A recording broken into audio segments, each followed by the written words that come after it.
कैलाश जाटव जी, क्या देश में हिंदू मुसलमान वाला माहौल आप लोगों ने तैयार किया?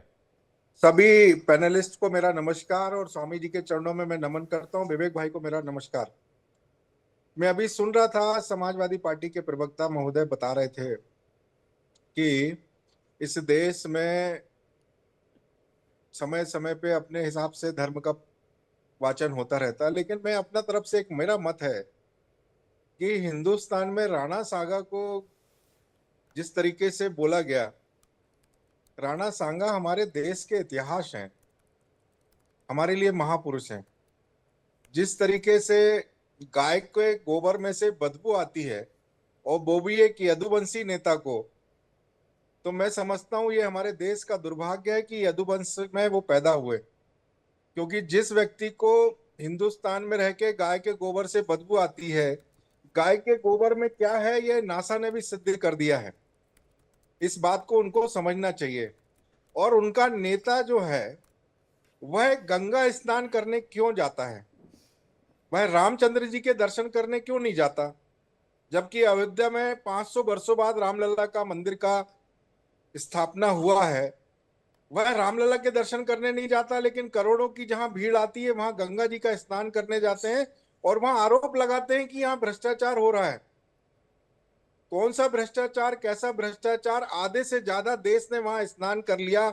सनातन को मानने वाले जो लोग ये बोलते हैं कि इस देश में छुआछूत है, कुंभ ने ये बता दिया कि ये समरसता का देश है, ये जाति समाज को नहीं मानता है, यह सबके साथ संगठित रहता है। ऐसा मानने वाला देश का एक उदाहरण हमारे यहाँ माननीय योगी जी ने और माननीय मोदी जी ने कुंभ में दिया है।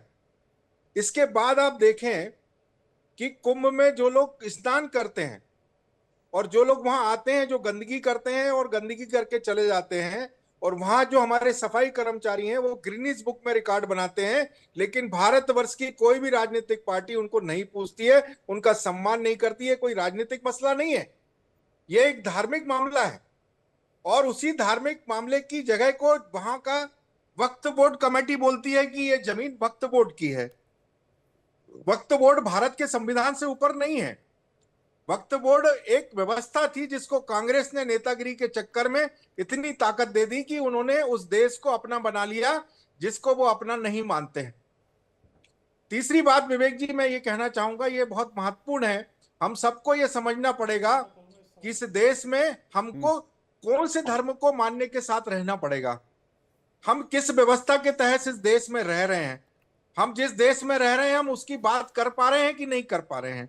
इस देश में जो विकास की बात होती है तो बोले विकास किसी नाम पुरुष का नाम रख देते हैं, लेकिन आपने देखा होगा विवेक जी, जब से भारत के प्रधानमंत्री नरेंद्र मोदी जी बनते हैं और उत्तर प्रदेश में योगी जी बनते हैं, आप देख रहे होंगे पहले गड्ढे में सड़क हुआ करती थी, अब सड़क में कहीं गड्ढा दिखाई नहीं देता। ये विकास है और इस विकास को भी हमको स्वीकार करना पड़ेगा, समाजवादी को भी स्वीकार करना पड़ेगा और वहां के अन्य नेताओं को भी स्वीकार करना पड़ेगा। जाति धर्म के भाव को मत फैलाइए, यह भेदभाव आपको बर्बाद कर देगा। मैं तो समाजवादी पार्टी के सभी नेताओं से आग्रह करूंगा कि आप सनातनी हैं, आप हिंदुस्तान में निवास करते नहीं हैं, नहीं, आप ये माहौल पिछले 10 साल में बनने का आरोप लग रहा है ना? आपने नहीं, आपने अभी पूरा ये व्याख्यान तो दिया। कुश्ती का देखिए। नहीं नहीं, देखिए आपने अभी विवेक पूरा जी, एक बहुत व्याख्यान दिया, महत्वपूर्ण बात बता रहा हूं। लेकिन आपने इस पर नहीं विवेक कहा जी, कि 10 साल में एलिगेशन आपके ऊपर क्यों है। विवेक जी एक चीज मैं आपको 80 बता रहा 20 हूं। की बात आपके शासनकाल में क्यों हुई? विवेक जी एक बात तो, और मेरे को सिर्फ 2 मिनट का समय पंचर दीजिए, मैं बनाने आपको वालों की बता। बात आपके शासनकाल में क्यों हुई? विवेक जी आपके 2 मिनट में शासनकाल अपनी में बात क्यों वो करो। आएंगे और आपके संपत्ति पर कब्जा कर लेंगे? नहीं नहीं विवेक जी, 70 साल में जो ताकत वक्फ बोर्ड को देकर जो संपत्तियों पे कब्जा किया वो आपको भी मालूम है, समाजवादियों को भी मालूम है। इनके प्रतिपक्ष के नेता जी माननीय लालू प्रसाद यादव जी सदन में क्या बोल रहे थे आपने भी सुना है और पूरे देश ने सुना है वक्फ बोर्ड के बारे में। ठीक है। लेकिन मेरा ये कहना है हाँ। कि उस समय सोशल मीडिया और व्हाट्सएप, इंस्टाग्राम, फेसबुक का जमाना कम था। कांग्रेसियों ने इतने बड़े बड़े गड्ढे किए हैं इस देश में। इस समाज से, जिस समाज से मैं आता हूं, इस समाज को आजादी से लेकर आज तक कुछ नहीं मिला। लेकिन नरेंद्र मोदी ने जब इसको देना शुरू किया तो सबसे ज्यादा पेट कांग्रेस के दर्द में हुआ। ठीक है।